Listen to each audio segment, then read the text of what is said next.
Mirad cuán bueno y cuán delicioso es habitar los hermanos juntos en armonía, porque allí envía Jehová bendición y vida eterna. Hay bendición de Dios sobre tu vida en esta hora.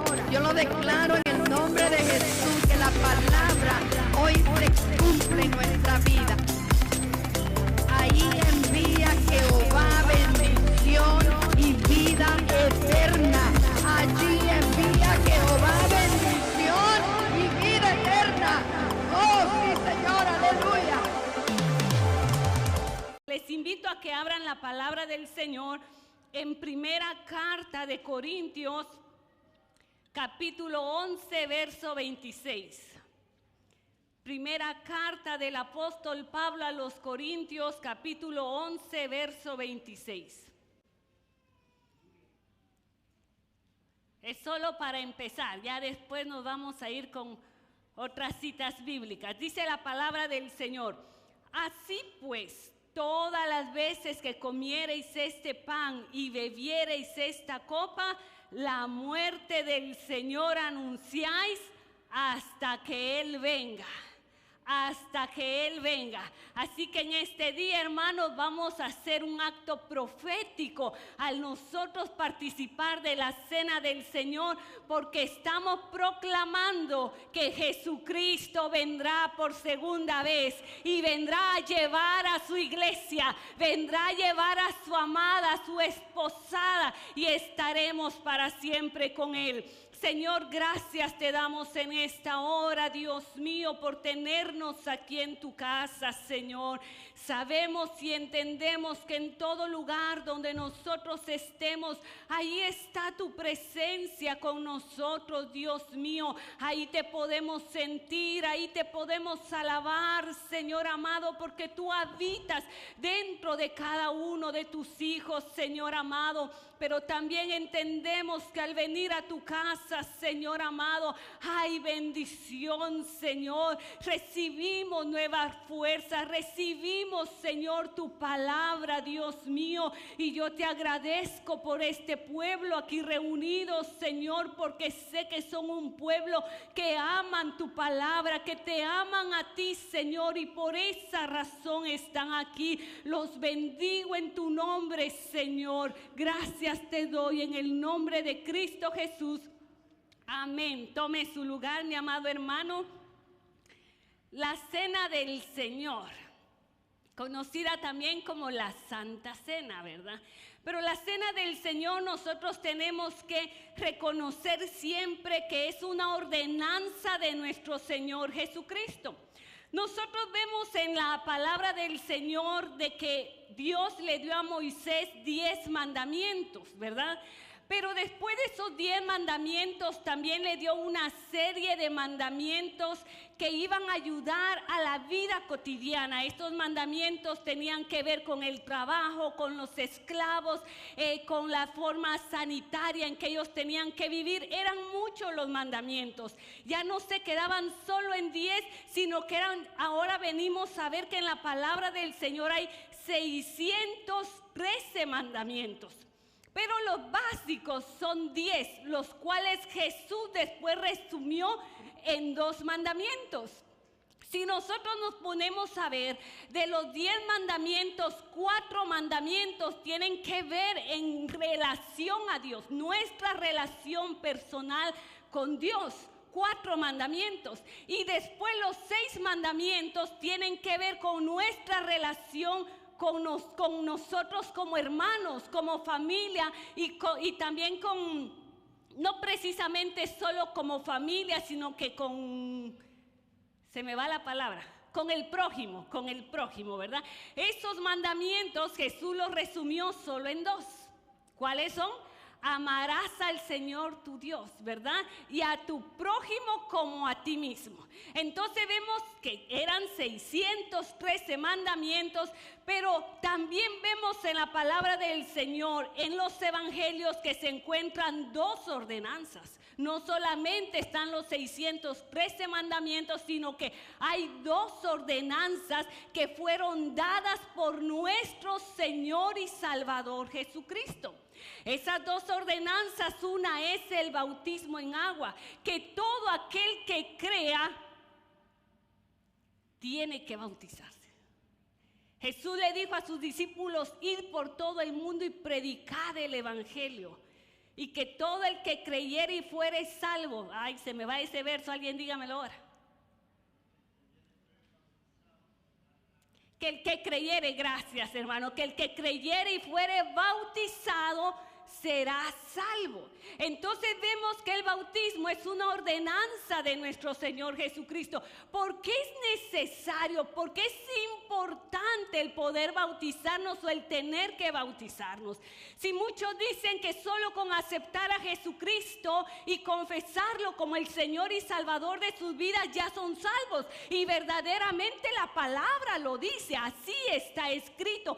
Pero Jesús nos manda que nos bauticemos, porque al nosotros bautizarnos, nosotros estamos dando testimonio públicamente que hemos decidido morir a nosotros, morir al viejo hombre, para resucitar a una vida con Cristo. El viejo hombre tiene que haberse quedado atrás cuando nosotros nos bautizamos. Por eso el apóstol Pablo dijo: despojaos, ¿verdad? Y Jesús, que no tenía necesidad de bautizarse, Él nos dio a nosotros ejemplo de que Él se bautizó, por lo tanto nosotros tenemos que hacerlo. Si aquí hay alguien que solo ha aceptado al Señor Jesucristo como el Señor y Salvador de su vida, pero no ha tomado ese paso de fe, porque es un acto de fe, en este día yo le motivo en el nombre de Jesús que se decida bautizarse, que tome ese paso de fe que va a ser de bendición, de edificación para su vida. La otra ordenanza es la Santa Cena o la Cena del Señor. Si nosotros vemos, estas dos ordenanzas no son opciones para el cristiano. No está como una opción, es una orden. ¿Y una orden qué hay que hacer con las órdenes? Obedecerlas. Usted como trabajador, como un empleado, si a usted su jefe le da una orden, ¿usted se va a poner a discutir con él? Más vale que no, hermano. Porque si nosotros nos ponemos a discutir las órdenes de nuestro jefe, hermano, nos podemos quedar sin trabajo. No nos conviene. Tampoco con Dios nos conviene. Y entonces, si son ordenanzas, tenemos que obedecerlas. Amén. Entonces vemos, hermanos, que la Santa Cena o la Cena del Señor es una ordenanza divina.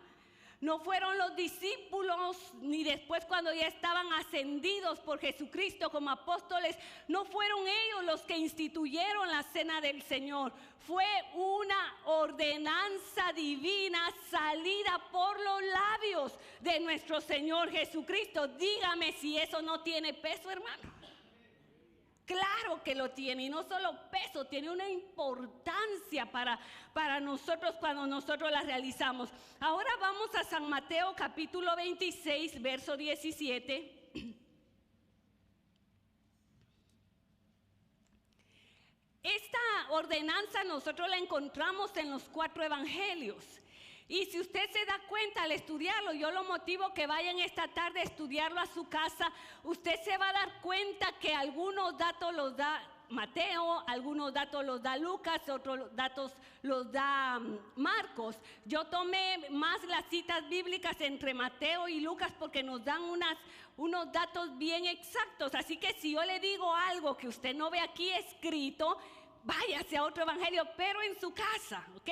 Muy importante que nosotros, al estar en la casa del Señor, sí veamos que nos están predicando por la palabra, pero no se ponga a leer la Biblia mientras se le está predicando. Porque mire, hermano, si yo estoy hablando aquí con la hermanita, ella me está hablando y yo va a deber un libro, va a deber mi celular, como que no, ¿verdad? Y usted dirá, sí, pero es que la palabra de Dios, sí es la palabra de Dios, pero tome nota si quiere, escriba las citas bíblicas y a su casa usted se va a corroborar que yo le esté predicando por la palabra, pero aquí no me esté agachadito leyendo la Biblia todo el tiempo, ¿sí? Porque es palabra de Dios y todo tiene su tiempo.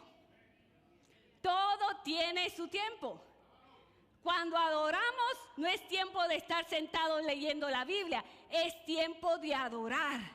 Cuando exaltamos a Dios, es tiempo de exaltar. Y cuando es el tiempo de la palabra, escuchamos la palabra del Señor. No es regaño, es un consejito, amén. Y nosotros como predicadores, como ministros, hermanos, estamos interesados en que usted reciba la palabra, ¿sí? En ningún momento queremos ofender ni tirar nada por nadie. Lo decimos general, hasta por nosotros mismos. Vamos a San Mateo capítulo 26, verso 17 al 29. No lo vamos a leer todo, vamos a ir por partes. Vamos a leer ahorita del 17 al 20. El primer día de la fiesta de los panes sin levadura, vinieron los discípulos a Jesús diciéndole: ¿dónde quieres que preparemos para que comas la Pascua? Y él le dijo: id a la ciudad a cierto hombre y decidle: el maestro dice, mi tiempo está cerca. En tu casa celebraré la Pascua con mis discípulos. Y los discípulos hicieron como Jesús les mandó y prepararon la Pascua. Cuando llegó la noche, se sentó a la mesa con los 12. Aquí, hermanos, nosotros vemos entonces cómo Jesús con sus discípulos, Él instituyó la cena del Señor.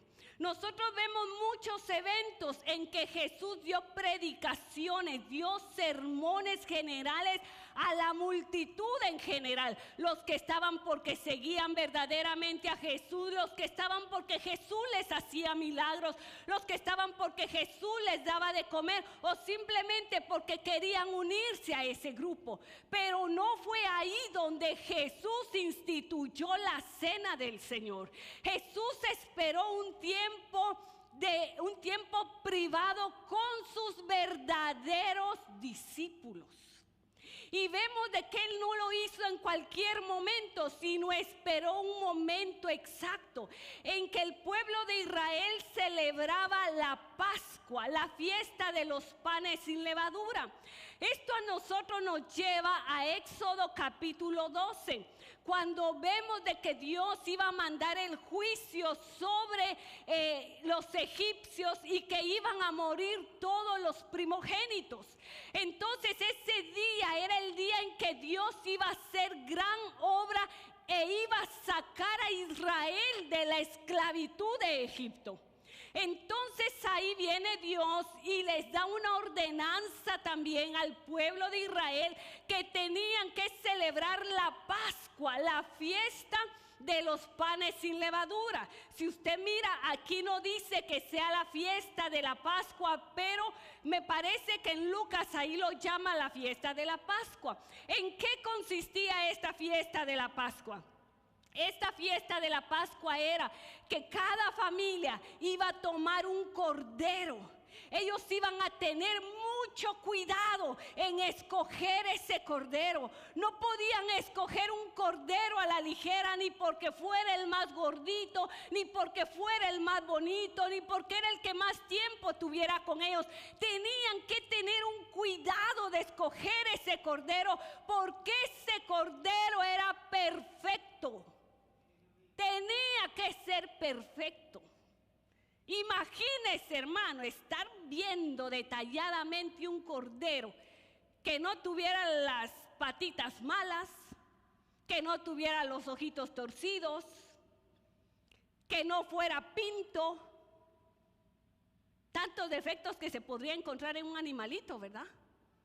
Y ellos tenían que tener cuidado que fuera un cordero perfecto.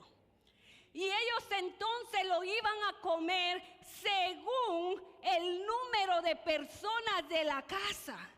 Y si en la casa, por ejemplo, eran solo 4, un cordero iba a sobrar mucho. Entonces se tenían que juntar con los vecinos y entre ellos calcular cuánto más o menos comía cada uno y entonces unirse para comer ese cordero.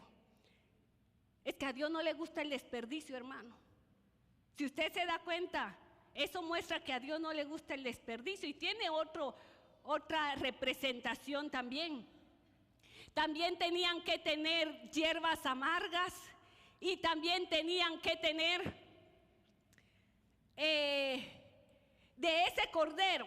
Quiero decir tanto, mire, que el Señor me ayude y ponga en orden mis pensamientos. De ese cordero lo tenían que inmolar. Cuando ellos ya tuvieran el cordero perfecto, ellos tenían que inmolarlo, o sea, tenían que sacrificarlo. Y ese cordero lo tenían que asar, no lo podían comer ni cocido ni de otra manera, sino que tenía que ser puesto al fuego asado. Y se lo tenían que comer enterito, hermanos. No podían sacarle nada, ni las entrañas, y tirarla. Todo, desde la cabeza hasta las patitas, se tenían que comer del cordero. No podían dejar nada.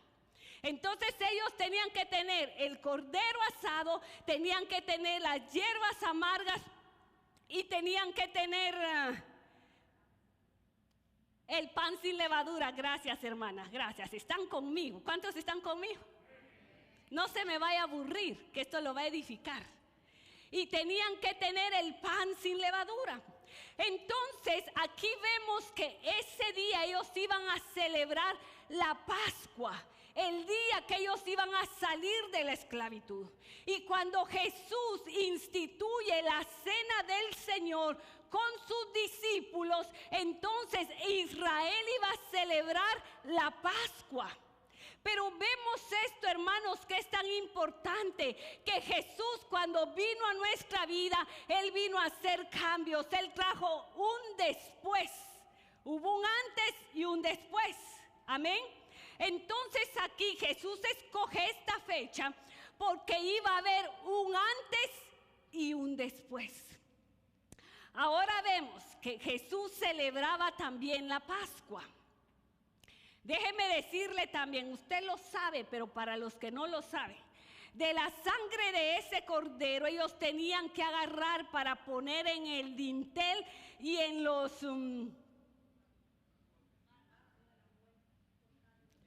en el dintel, que es la parte de arriba, y en los postes, digamos, portales, que era la parte de la puerta, porque el juicio que Dios iba a enviar era de que se iban a morir todos los primogénitos.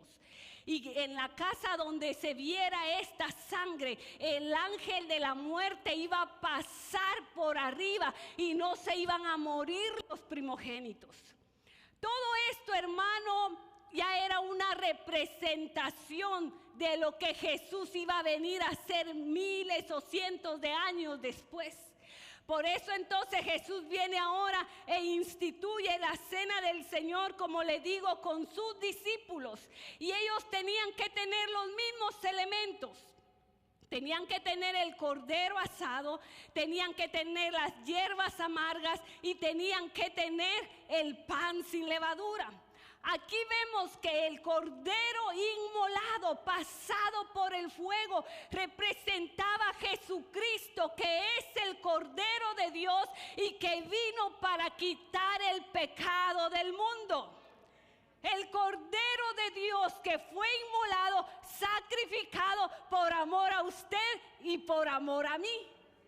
Las hierbas amargas representaban esos años de amargura que había estado el pueblo de Israel en Egipto sufriendo oprobio. Y dígame usted si nosotros no estábamos en amargura antes de venir a Cristo. Pero gloria sea su nombre, porque Él quitó la amargura y ha traído paz y gozo a nuestro corazón. ¿Cuántos felices y gozosos hay en esta tarde? Y el pan sin levadura representaba a Cristo también, que era sin pecado, que no había alteración en Él, que era puro tal y como el Padre lo había enviado. Ahora, después de esta explicación de por qué era el día de la Pascua, mire, muchos dicen que celebran la Pascua. Nosotros no celebramos la Pascua, hermanos. Esa es una fiesta judía que ya hasta Cristo la cambió y ellos no la entendieron. Nosotros no celebramos la Pascua, nosotros celebramos la Cena del Señor. En abril, cuando muchos andan ahí, que es la Pascua, que es Easter, nosotros no celebramos de esa manera. Nosotros celebramos a Cristo, su muerte y su resurrección, y que resucitó y está a la diestra de Dios Padre, intercediendo cada momento, cada día por usted y por mí. Alabado sea el nombre del Señor. Entonces ya vimos que fue en la fiesta que ellos celebraban, en la Pascua. Y también dice que vinieron sus discípulos y le preguntaron, ¿dónde quieres que la preparemos?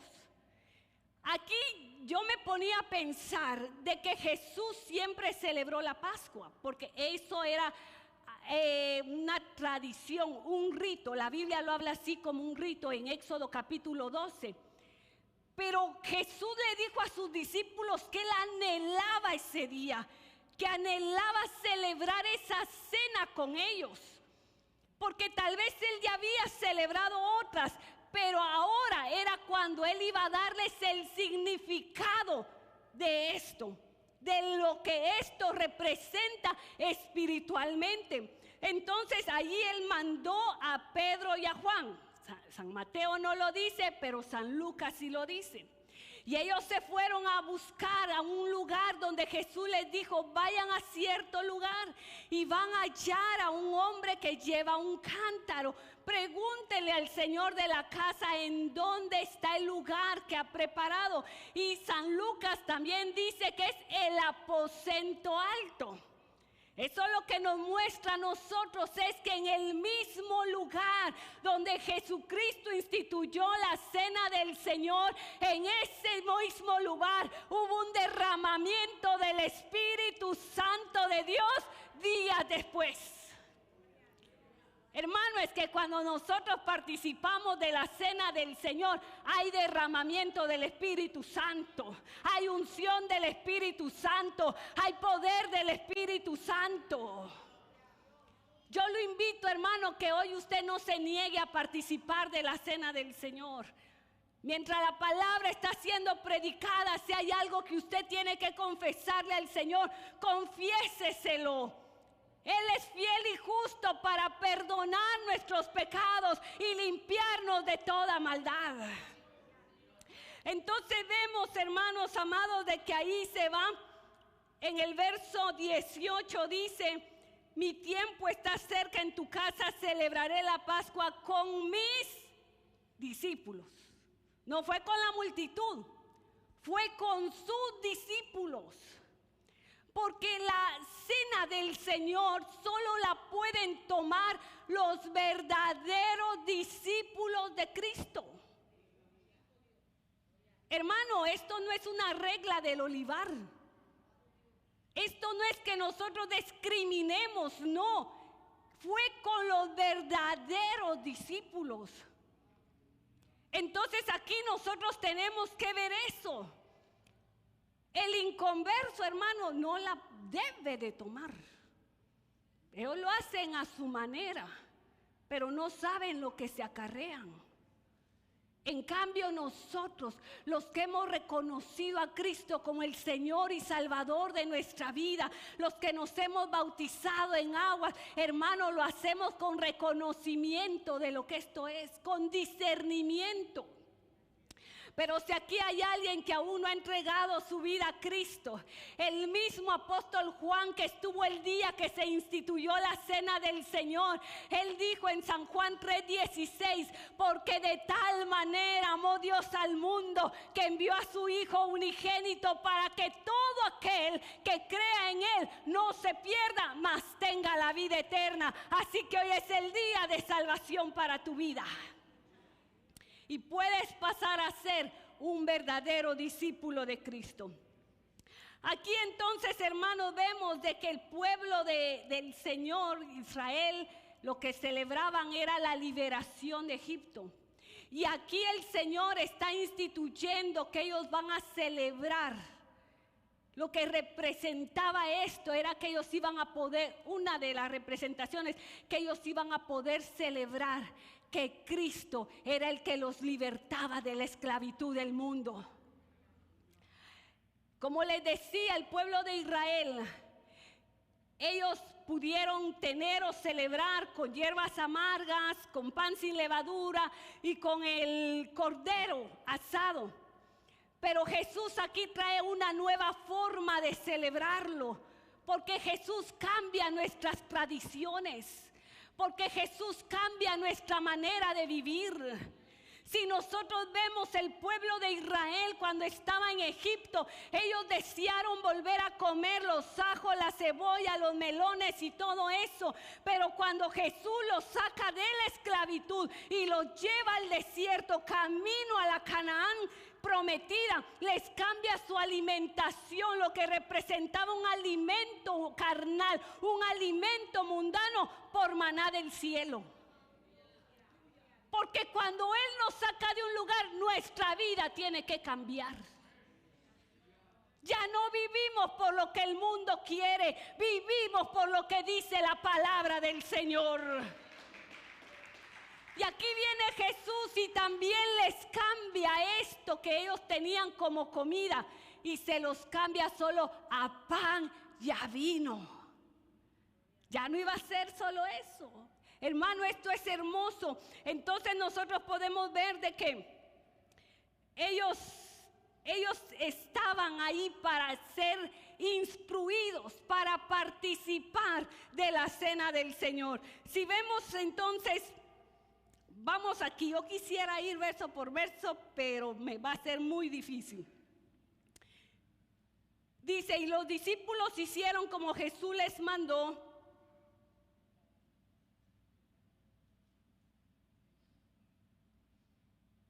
Vamos al verso, sí, ahí en el 19. Y los discípulos hicieron como Jesús les mandó y prepararon la Pascua. Cuando llegó la noche se sentó a la mesa con los 12. ¿Cuántos discípulos tenía Jesús? ¿Era Judas discípulo? ¿Por qué dudó? ¿Era Judas discípulo? Era apóstol genuino y estaba ahí también. Y de aquí vamos a aprender algo. Y sigue diciendo la palabra del Señor. Y mientras comía dijo, de cierto os digo que uno de vosotros me va a entregar. No es ahí donde quiero ir. Vamos al verso 26. Y mientras comían, tomó Jesús el pan y bendijo. ¿Qué clase de pan era? Sin levadura. Eso representaba pureza. Eso representaba que Jesús no tenía pecado. Eso representaba, hermanos, de que Jesús, como vino de puro, así se mantuvo. Y nosotros tenemos que saber que de nosotros también se nos pide pureza al acercarnos a la mesa. No es cualquier cosa, hermanos. Jesús mismo dijo que un poco de levadura leuda toda la masa. Usted no necesita cometer grandes pecadones para creer que está bien, o que está mal, quiero decir. Un poquito. Usted a la masa cuando hace pan, cuando hace tortillas, iba a decir, imagínese, se nota que nunca he hecho tortillas, solo las sé comer. Cuando hace pan y le echa un poquito de levadura, ¿cómo se pone? Así dice, se agranda, se infla. Y aquí nosotros vemos que la levadura puede representar falsas doctrinas, pecado. Y Jesús lo dijo.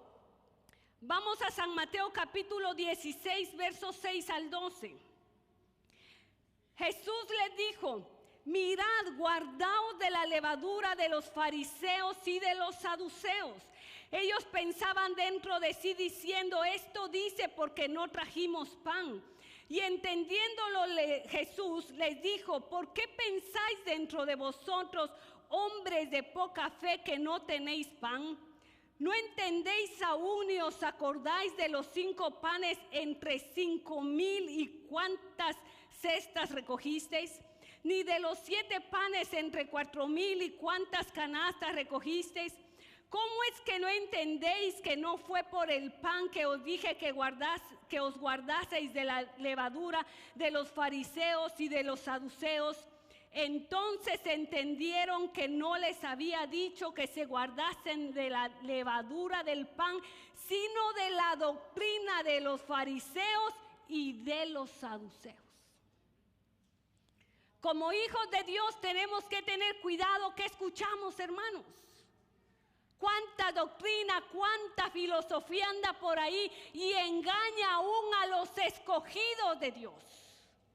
Tenemos que tener cuidado. También en San Lucas 12:1 dice: en esto, juntándose por millares la multitud, tanto que unos a otros se atropellaban, comenzó a decir a sus discípulos primeramente: guardaos de la levadura de los fariseos, que es ¿qué? ¿Cómo se acerca usted a la mesa? Mire lo que es levadura, hermano: la hipocresía. Yo le pregunto, ¿cuántos en algún momento han sido hipócritas? ¿Cuántos sinceros hay?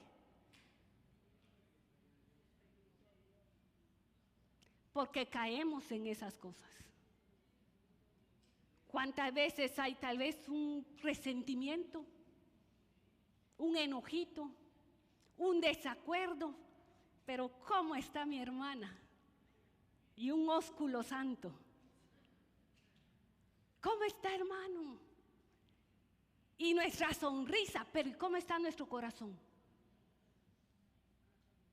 Y podemos caer en eso, hermanos. Pero tal vez no estemos libres de caer en eso, pero sí debemos de pedir perdón antes de acercarnos a la mesa. Porque el acercarnos a la mesa es una oportunidad de reconciliación. Hay muchos hermanos que dicen: no, yo no voy a participar porque Dios sabe cómo estoy viviendo. Claro que Dios sabe cómo estás viviendo, pero es una oportunidad para que tus pecados te sean perdonados.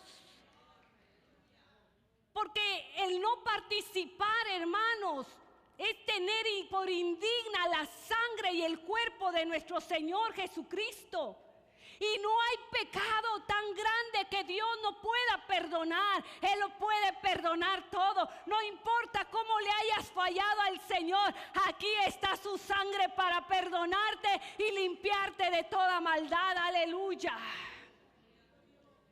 Bendito sea el nombre del Señor. Entonces ahí seguimos viendo en San Mateo.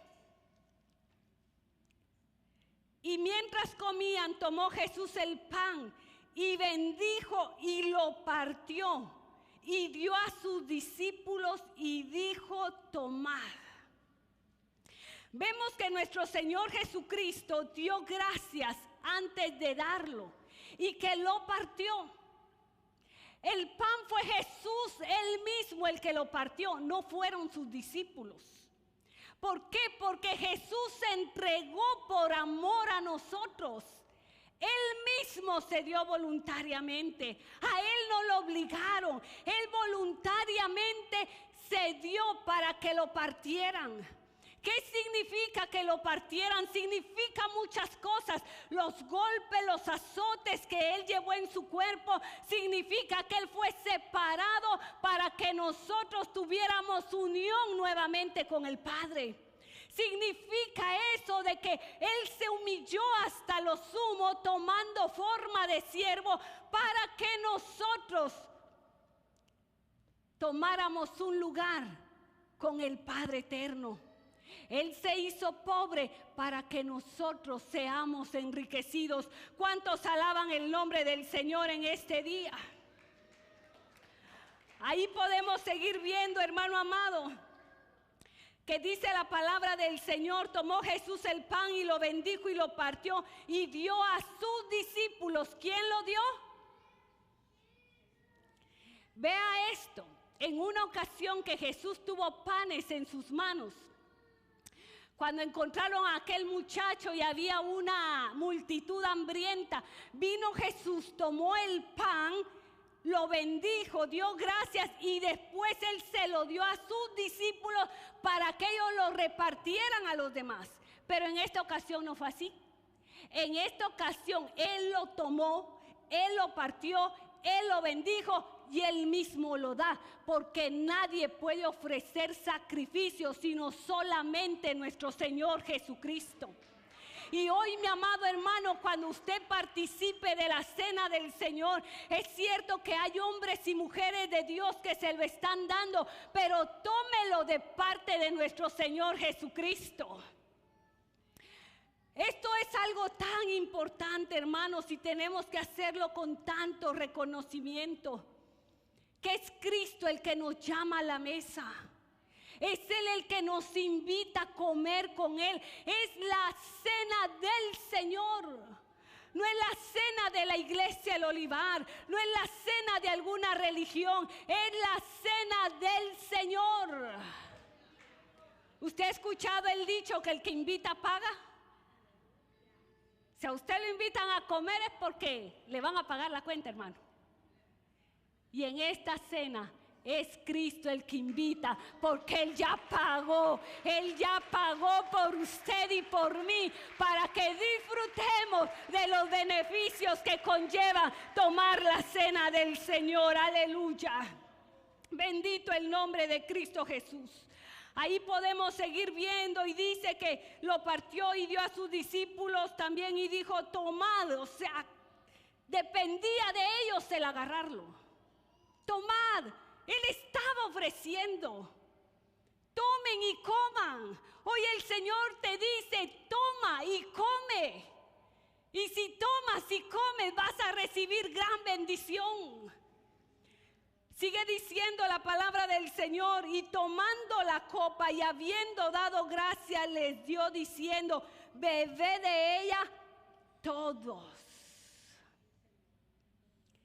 Mire que el cuerpo de Cristo representa muerte. El molido fue. Su cuerpo representa muerte. Pero el vino que nosotros bebemos, que representa su sangre, representa vida. Nosotros estábamos muertos en nuestros delitos y pecados, pero cuando vino Cristo a nuestra vida, nos dio vida, vida en abundancia. Aleluya. Cuando nosotros participamos, estamos recibiendo vida, hermanos. Vida espiritual. Si usted se siente desfallecer espiritualmente, sin fuerzas, hoy es un buen día para que participe de la cena del Señor y recobre fuerzas en el nombre de Cristo Jesús de Nazaret. Alabado el nombre de Jesús, aleluya. Gracias te damos, Señor. Aquí podemos ver entonces que la copa tenía ese vino que representaba su sangre, esa sangre que fue derramada. Y mire, hermano, algo que podemos ver es de que el orden que Él instituyó: primero el pan y después el vino. Tiene lógica, porque primero su cuerpo iba a ser lastimado, su cuerpo iba a ser molido. La palabra del Señor dice que Él molido fue por nuestras transgresiones. El ser humano comete 3 niveles de pecado: pecado, transgresión. Le debo la otra, porque ahora se me fue. Lo dice ahí: iniquidad. Iniquidad. Nadie me ayudó y ustedes conocen la palabra, hombre. Iniquidad, transgresión y pecado. Son 3 niveles. Vaya y estúdialo en su casa. 3 niveles de pecado. Como se lo dije en una ocasión, no es lo mismo decir haz lo mismo, es robarse 25 centavos que matar. ¿Es lo mismo? ¿Es lo mismo robarse 25 centavos a ser homosexual? Hay niveles de pecado. iniquidades, transgresiones y pecado, pero por todas el cuerpo de Cristo sufrió. Por todas, herido fue por nuestros pecados, molido. Mire lo que es el pan, el proceso del pan. ¿De qué se hace el pan, hermano? De trigo. No me diga de maseca, hermano. De trigo. Y el trigo, hermano, para poder cosecharlo hay que enterrarlo, sembrarlo. Y entonces muere. Y cuando muere, vuelve a nacer, si se puede decir de esa manera. ¿Quién siembra aquí? Germina. Y ahí entonces sale mucho trigo. Y para que haya pan, ese trigo después tiene que ser molido. Y después metido al horno. Y eso fue lo que Cristo hizo por nosotros. Representativamente, ¿verdad? No es literal. Pero podemos ver que ese pan pasó el proceso para que nosotros tengamos ahora vida y tengamos sanidad en el cuerpo de Cristo. Vemos también aquí que dice, porque esto es mi sangre. Y tomando la copa, quiero centrarme ahí. Y tomando la copa y habiendo dado gracia, les dio diciendo, bebé de ella todos. ¿Quiénes dijimos que estaban ahí? ¿Incluyendo a quién? A Judas, ¿no? Algunos dicen que Judas ya se había ido.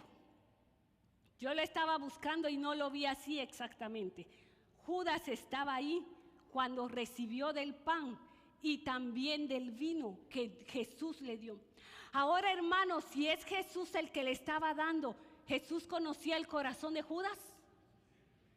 ¿Jesús conocía lo que él ya había ido a hacer? Porque cuando Judas llegó, él ya había hecho trato por la vida de Jesucristo. Era el hombre de iniquidad, en el que había engaño, en el que había traición. Y Jesús, conociendo su corazón, le dio. ¿Qué nos muestra esto? Que los ministros no somos quien para negarle a alguien la oportunidad de recibir la cena del Señor. Nosotros no podemos decirle, siéntese, usted no puede tomarla. Usted está mal. ¿Por qué? Si el que escudriña los corazones es Dios. Tal vez nosotros podemos decir, es que yo ayer a él lo vi haciendo algo malo. ¿Y usted qué sabe si en la noche se arrepintió y el Señor lo perdonó? Nosotros no somos quien para juzgar a las personas. Hay un Dios justo. Y esto, hermanos, el apóstol Pablo lo deja a discreción de cada creyente. Por eso dice, cada uno examínese a sí mismo. A sí mismo. Cuando yo me examino a mí misma, yo voy a ser compasiva con los demás. Pero si yo primero estoy examinando a los demás, hermanos, cada uno a sí mismo. Hoy es un momento para examinarnos. ¿Qué hay en mi corazón? ¿Qué hay en mi mente? ¿Cómo es mi caminar? Mire, hermano, esto me trae a que ellos se comían el cordero completo, hermano, las entrañas, la cabeza, todo.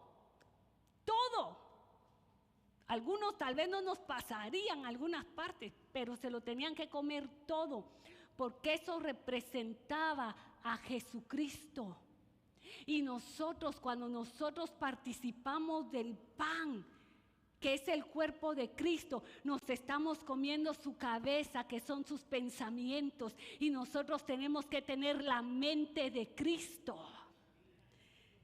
Ahí nos estamos comiendo, usted me entiende en qué forma yo le estoy hablando, ¿verdad? Ahí nos comemos sus manos, porque nosotros tenemos que hacer las mismas obras que Jesús hizo.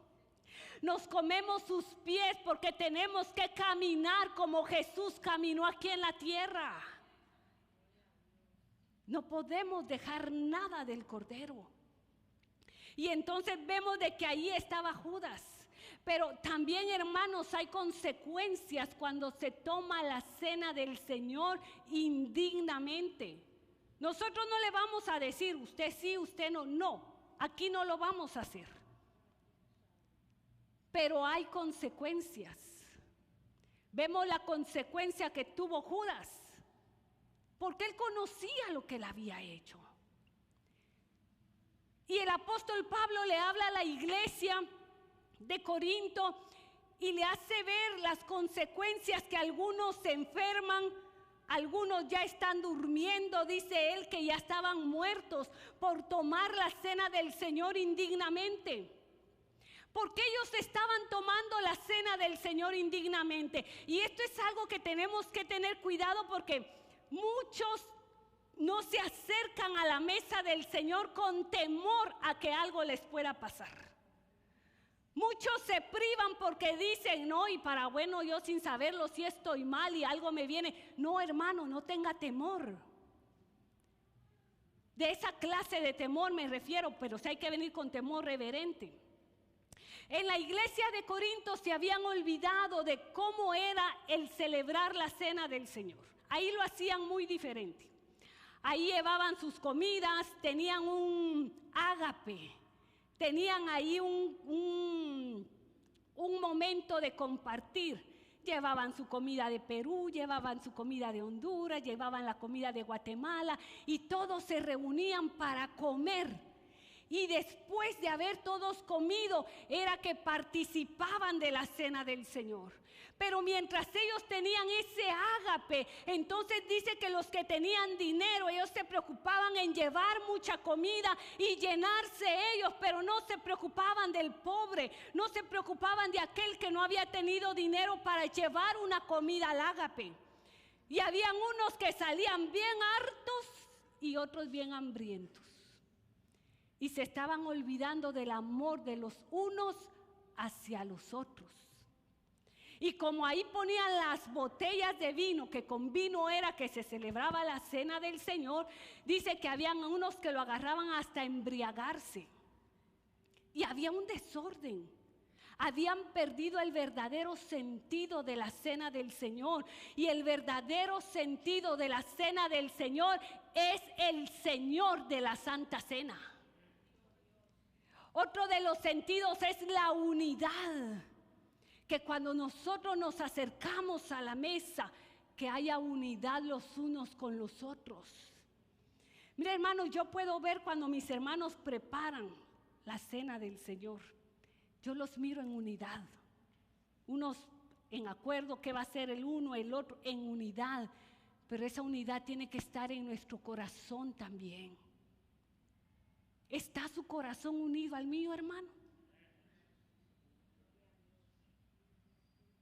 No podemos tener raíces de amargura al tomar la cena del Señor. No podemos estar pensando mal los unos de los otros. No podemos estar hablando mal los unos de los otros. Tiene que haber unidad en el cuerpo de Cristo. ¿Por qué? Porque así como es la cena del Señor, así es el cuerpo de Cristo el que está participando. Hermanos, si hay algún resentimiento en su corazón, Dios tiene el poder para sacarlo. Pero dispóngase para Él. Han habido momentos en que hay alguna molestia, algún resentimiento, sí. Pero cuando vengo delante del Señor y le digo, Señor, yo no puedo con esto. ¿Y sabe a qué me ha llevado el Señor? A pensar más en lo positivo de esa persona que en lo negativo. Y a ponerme a pensar que así como me han lastimado a mí, más yo he lastimado a otros también. Porque a veces solo pensamos, me hicieron, y usted no hace. Es para analizar nuestra vida. Entonces, eso también la Santa Cena representa unidad. Cuando nosotros tomamos la cena del Señor, hay beneficios a ese pacto. Voy terminando. Verso 28, porque esto es mi sangre del nuevo pacto, que por muchos es derramada para remisión de los pecados. Este nuevo pacto es que por la sangre de Cristo nosotros hemos sido justificados. Dice la palabra del Señor en Romanos capítulo 5, verso 9. Pues mucho más, estando ya justificados en su sangre, por él seremos salvos de la ira. ¿Qué merecíamos? El infierno, pero él ya pagó el precio para que nosotros no vayamos al infierno y nos ha librado de la ira venidera. También el beneficio que tenemos es que hemos sido comprados a precio de sangre. Dice la palabra del Señor en 1 Corintios capítulo 6 verso 20, porque habéis sido comprados por precio. Glorificad pues a Dios en vuestro cuerpo y en vuestro espíritu, los cuales son de Dios. 1 Pedro capítulo 1 verso 18 al 19 dice: sabiendo que fuiste rescatados de vuestra vana manera de vivir, la cual recibiste de vuestros padres, no con cosas corruptibles como oro o plata, sino con la sangre preciosa de Cristo, como de un cordero sin mancha y sin contaminación. Le pertenecíamos al diablo, ahora le pertenecemos a Cristo Jesús. Él pagó el precio por nuestros pecados, mi amado hermano. Entonces, para ese nuevo pacto, Cristo es el mediador por el sacrificio que hizo en la cruz del Calvario. Cuando nosotros participamos de la cena del Señor, estamos viendo el pasado, el presente y el futuro. El pasado porque recordamos lo que Jesucristo hizo por nosotros. El presente porque nos examinamos en el presente.